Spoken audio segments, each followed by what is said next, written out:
Voici 8 résolutions ultra efficaces pour réussir ton année 2025. C'est le sujet que nous allons aborder dans la vidéo du jour. 5e résolution, c'est... 5e résolution, c'est d'améliorer ton scoring bancaire. Mais comment améliorer ton scoring bancaire si tu n'as pas la connaissance? Déjà, il faut savoir c'est quoi un scoring bancaire. Mais bon, moi je vais te le dire de façon simple. Mais par exemple, dans le programme dont je t'ai parlé, Boost ton patrimoine, sur le volet formation, on voit en détail c'est quoi le scoring bancaire et justement comment l'améliorer. Mais enfin bref, pour te le dire en quelques mots, c'est le score que te donne la banque par rapport à ton profil en fait. Tu vois, est-ce que tu es un bon client? Est-ce que tu leur fais gagner de l'argent? Est-ce que tu gères bien tes comptes? Enfin bref, tu vois, toutes ces choses-là rentrent dans ton scoring bancaire. Et toi, en cette année 2025, il va falloir que tu l'améliores. Et encore plus en début d'année, puisque c'est ici, là, maintenant que tu es en train de préparer ton profil pour justement que peut-être au deuxième trimestre de 2025, que tu puisses aller présenter des projets à la banque. Si ton profil n'est pas encore prêt, évidemment, si ton profil est prêt déjà aujourd'hui, évidemment, tu peux aller demander un crédit à la banque. Mais en tout cas, en cette année 2025, pour moi, ça doit être une résolution que tu devrais prendre si tu veux avancer et réussir ton projet immobilier grâce à l'effet de levier bancaire, donc grâce au financement des banques. Donc, pour améliorer ton scoring bancaire, très rapidement, il faut voir comment tu gères tes comptes. Il faut voir si tu épargnes. Il faut voir les services que tu as à la banque, ce que tu leur fais gagner ou pas, tu vois. Donc, toutes ces choses-là, il faut aller regarder ces notions-là. Et si tu n'es pas OK, si tu n'es pas encore ouvert sur tous ces points, et ben, c'est de travailler à renverser la tendance pour améliorer justement ton scoring bancaire qui va te permettre d'avoir les meilleures conditions d'emprunt, d'avoir d'abord le oui de la banque et ensuite d'avoir les meilleures conditions d'emprunt en cette année 2025 pour tes projets immobiliers. 6e résolution aussi importante pour quelqu'un qui veut réussir dans l'immobilier en cette année 2025 et être efficace, ça va être d'établir une stratégie immobilière claire.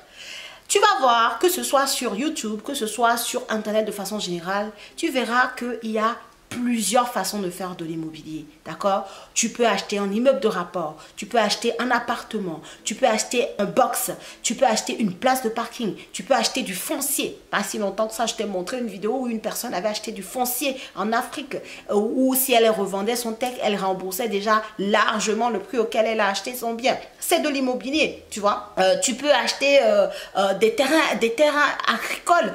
Et tu as tellement de façons de faire de l'immobilier de manière rentable qu'il est important que tu puisses avoir une stratégie claire qui est en accord avec tes objectifs, tu vois. Tu peux investir dans un appartement et faire de la location meublée, et faire de la location courte durée, faire de la location nue, faire de la location moyenne durée. Donc tu vois qu'il y a pléthore de stratégies. Et toi, quelle est ta stratégie en fait? C'est ça. En cette année 2025, on ne perd pas le temps. On ne patauge pas. On ne regarde pas les autres et on se dit que oui, je vais faire comme telle ou telle personne. Non, en fait, quels sont tes objectifs aujourd'hui? Et en fonction de tes objectifs, bah, il y a une stratégie d'investissement qui va se dégager. En fonction de tes objectifs, ça va peut-être être d'acheter un immeuble de rapport et de faire de la location meublée.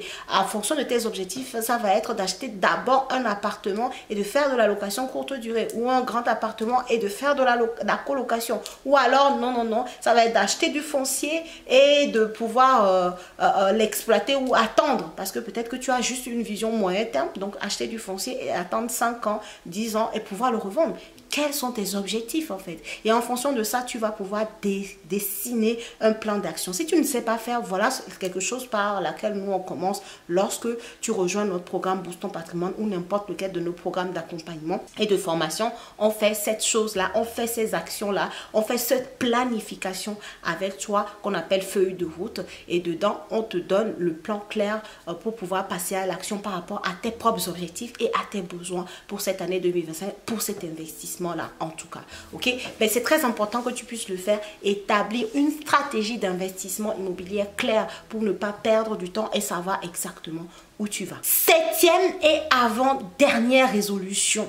Écoutez bien surtout les personnes qui ont déjà acheté des biens immobiliers. Ça va être de renégocier ses crédits et ses assurances d'emprunt. Je répète, renégocier ses crédits et tes assurances d'emprunt. Et ça, par exemple, tu peux le détecter si tu as bien fait le point 1. Tu te rappelles du point par lequel on a commencé. Je t'ai dit que c'est le point le plus important. Si tu devrais retenir un seul point, une seule résolution, c'est de faire le bilan financier de ton profil, en fait. De faire ton propre bilan financier complet. Et si tu as bien fait ce bilan-là, que tu as bien mis sur ta feuille tes différentes dettes et tes différentes dépenses, du coup, tu as dû voir, bah ok, dans les dettes, il y a la mensualité de crédit, il y a l'assurance du crédit, il y a l'assurance au propriétaire non occupante, si tu es propriétaire bailleur ou l'assurance habitation, tu as dû voir tout ça. Et là, dans ce point 7, dans cette septième résolution, je te demande d'aller regarder si tu n'as pas moyen justement de venir optimiser ce que tu payes en fait, sur tes crédits, sur tes assurances, que ce soit l'assurance emprunteur ou que ce soit l'assurance habitation, que ce soit l'assurance propriétaire non occupant. Donc tout ça là, tu peux venir aller comparer, surtout je pense aux personnes qui ont eu leur crédit immobilier en 2022 par exemple, les taux 2023 pareil, les taux d'intérêt étaient un peu plus élevés et là on a une baisse des taux assez significative qui fait que il est possible que en renégociant ton taux de crédit, finalement que tu baisses en mensualité de crédit. Et ça va te faire quoi? Ça va te faire baisser en taux d'endettement et gagner donc en capacité d'emprunt à nouveau pour aller réaliser d'autres projets. Et également gagner, même si tu ne veux pas réinvestir à nouveau, au moins gagner en termes de capacité d'épargne, puisque moins tu vas payer de mensualité, plus il va te rester d'argent. Et donc cet argent-là peut être alloué à l'épargne, tu vois. Donc va faire cet exercice-là en point 1 de bilan de tes dépenses, de tes dettes, de ton épargne, de tout ça, de ton profil, et pour pouvoir justement redescendre sur les différents points dont la résolution 7 qui va être de renégocier tes crédits et tes assurances pour te dégager toujours de la capacité d'épargne. Et donc derrière, pour ce qui concerne les mensualités de crédit, si tes mensualités de crédit baissent parce que tu as renégocié tes taux, là tu vas littéralement gagner en capacité d'emprunt. Et le dernier point qui n'est pas des moindres, la résolution 8, cette année on sort de chez soi. Cette année on arrête de rester seul.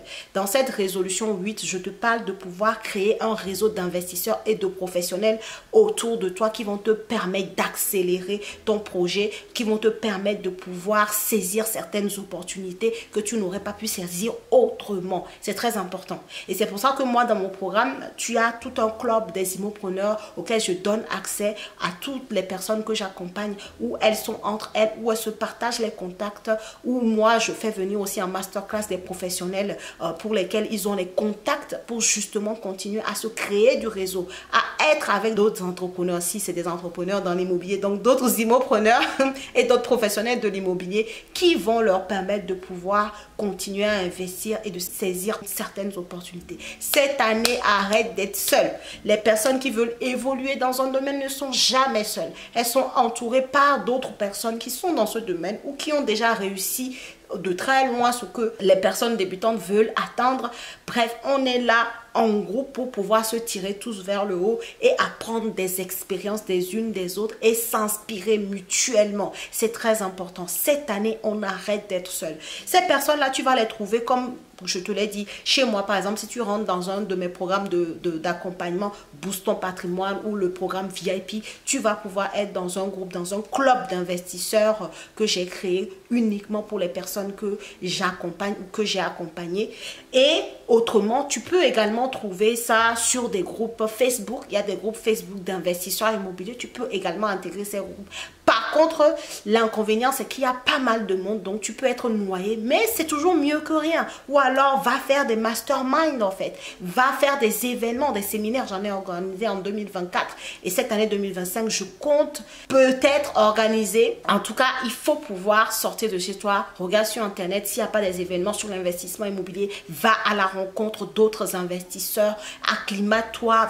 Voilà, fais un pied dans ce domaine-là pour prendre la température, pour voir si ce que tu y apprends t'intéresse de façon palpable. Sors des écrans. vraiment. Et essaye de connecter avec les personnes dans la vraie vie qui sont dans ce domaine, qui vont peut-être te transmettre leur passion, comme je peux le faire au travers de mes événements, ou même encore demain, là, on a un événement à distance, mais avec les personnes que j'accompagne. Donc, ça permet en fait de garder le focus, d'être connecté aux gens qui y arrivent et de te permettre de rester sur ce fil conducteur-là, de ne pas oublier tes objectifs, de savoir que c'est possible et de garder la motivation nécessaire pour pouvoir toi-même aller atteindre tes objectifs. Ok? Donc, cette année, on arrête d'être seul. On s'entoure de belles personnes. On dit souvent qu'on est la moyenne des 5 personnes qui nous entourent. Cette année, essaie d'élargir ton cercle d'amis. Essaye d'élargir ton cercle de connaissances.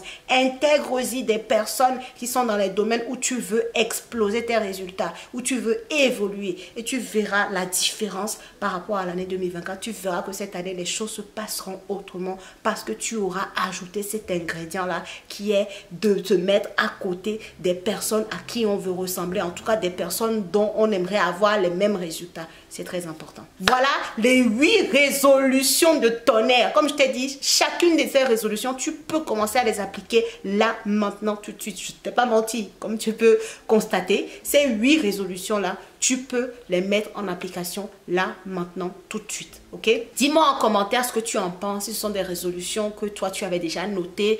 Et dis-moi comment tu comptes faire. Si tu as d'autres résolutions très efficaces que je n'ai pas citées, n'hésite pas également à nous les partager en commentaire. Si tu as un projet immobilier que tu veux manifester, enfin, tu veux réellement concrétiser en cette année 2025, tu sais ce qu'il te reste à faire. Tu cliques sur le lien en description de la vidéo ou dans le premier commentaire. Parfois, on le met, le lien pour aller prendre rendez-vous avec un membre de mon équipe ou moi-même pour échanger sur ton projet et voir comment on peut t'y accompagner. 2025 vient de commencer, mais tu sais que l'année va passer très vite. Alors, ne remets pas ce que tu peux faire aujourd'hui à demain. Soit, en fait, cette année-là, dis-toi que c'est l'année de l'action-réaction, l'année de la réactivité. Donc, si tu as un projet immobilier qui te tient à cœur, va là maintenant, prends ton rendez-vous. Si tu as un projet immobilier qui te tient à cœur, va là maintenant et commence par actionner ces 8 résolutions que je viens de te lister. Tu vas voir que cette année 2025 ne ressemblera pas à 2024 et j'attendrai dans les commentaires de voir, de lire